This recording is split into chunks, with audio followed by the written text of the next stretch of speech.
Hello, hello, hello, everyone. Rita Stewart here. And I wanted to start something a little fresh, a little new. Specifically, I'm going to be calling this, I believe, First Friday Finances with Rita.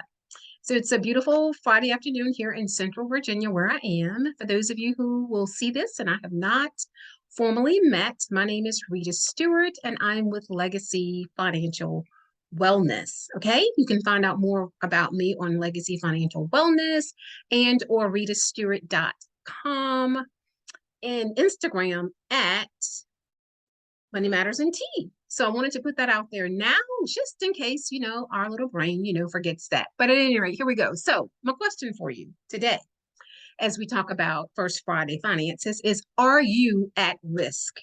Are you at risk? And what do I mean by that? At risk as relates to your finances. So a stat here that I have from time.com is that 54% of Americans have saved less than $25,000. 54% of Americans have saved less than $25,000. Again, the question I have for you is, are you at risk? The second stat that I have is actually put out by Bank of America, Merrill Lynch, is that 81% of Americans do not know how much money they're going to need at retirement. 81% have not figured that out, how much money they're going to need at retirement.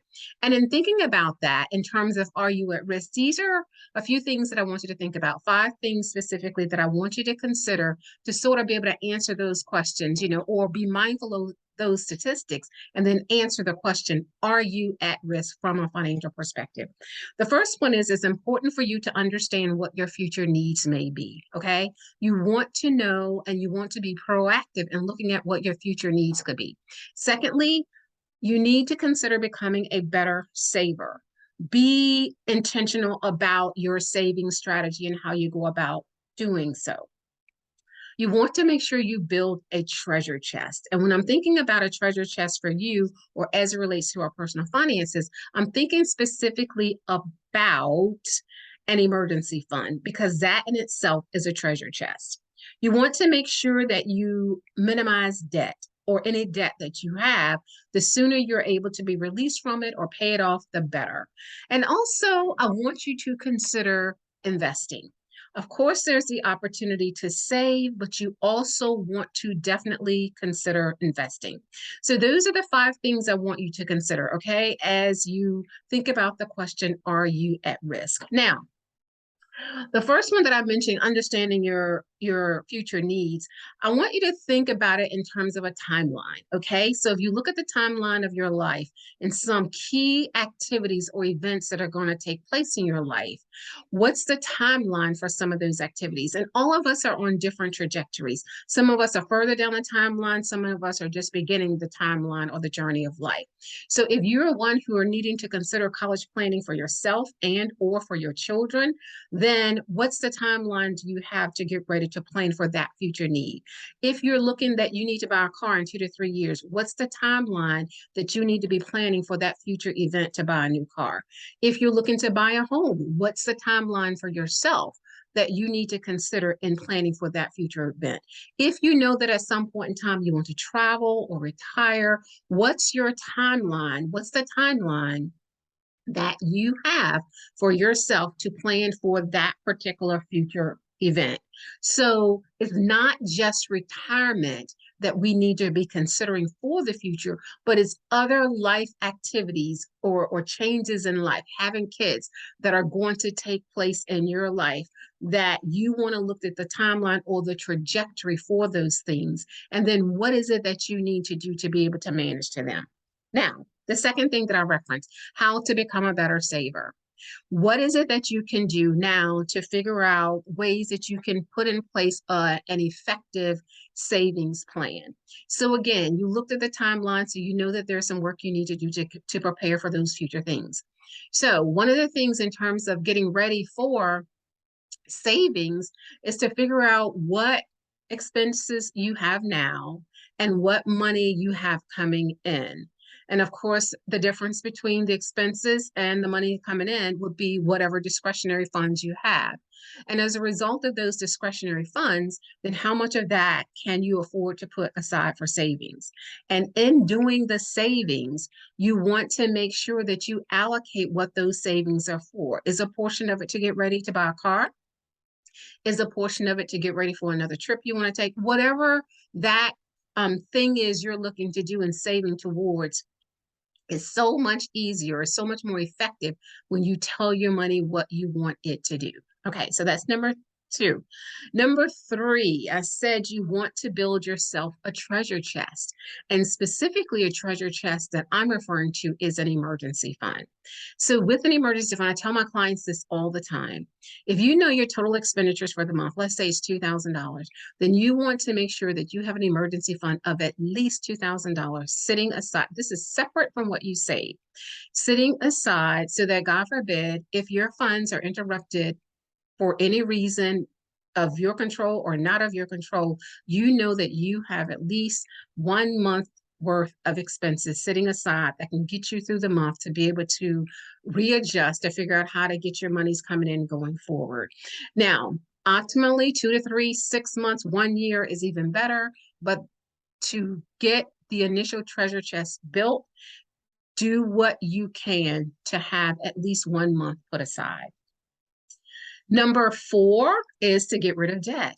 Listen, someone asked me the question not too long ago whether or not I thought that the economy that we're experiencing now versus what we experienced in 2008, 2009 is worse. I would say this. I feel that if you're one who does not carry debt, or at least very minimal debt, then you're able to weather any economy.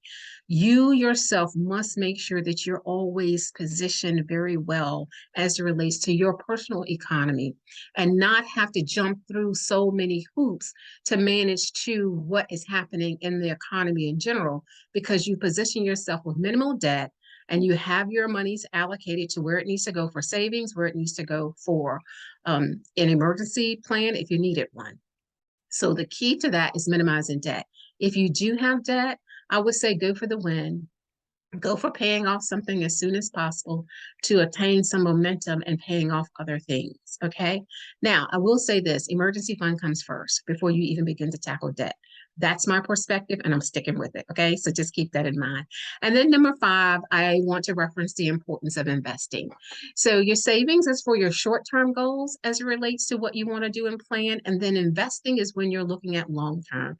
So you want to begin an investment strategy as it relates to your retirement planning or other long-term goals that you may have in place. Savings, you need that money liquid so that you can get to it if you need it, if there is an incident that applies to your house, your car, et cetera, whatever you're saving for. And then your emergency fund, you also need that to be liquid as well. When it comes to investing and long-term planning and for retirement, things like that, you can then look at multiple options to consider for your long-term savings plan.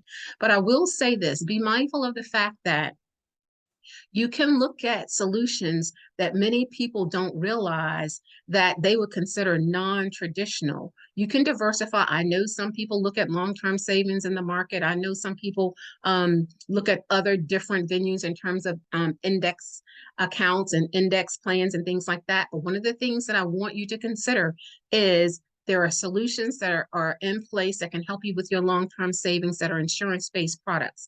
And with an insurance-based products, trust me when I say there are some sweet tax advantages that can be put in place or that are available to you as relates to your long-term savings plans that are housed under the insurance umbrella. Questions about that, just reach out to me. It does not ever hurt to have a conversation to understand it better, right? To understand what those options are better. So those are the things that I wanted to share with you in this particular first Friday. In terms of, are you at risk? What are some things that you could now be doing for yourself to ensure that your future planning is on par, that you've taken the steps. So again, one, anticipate your future needs, identify a personal saving strategy. That is so important. Put your emergency fund aside, okay? You need that. That is going to give you the breath of life. Trust me on that. Get the debt off your back, right? As soon as you can. But emergency fund first. Trust me on that.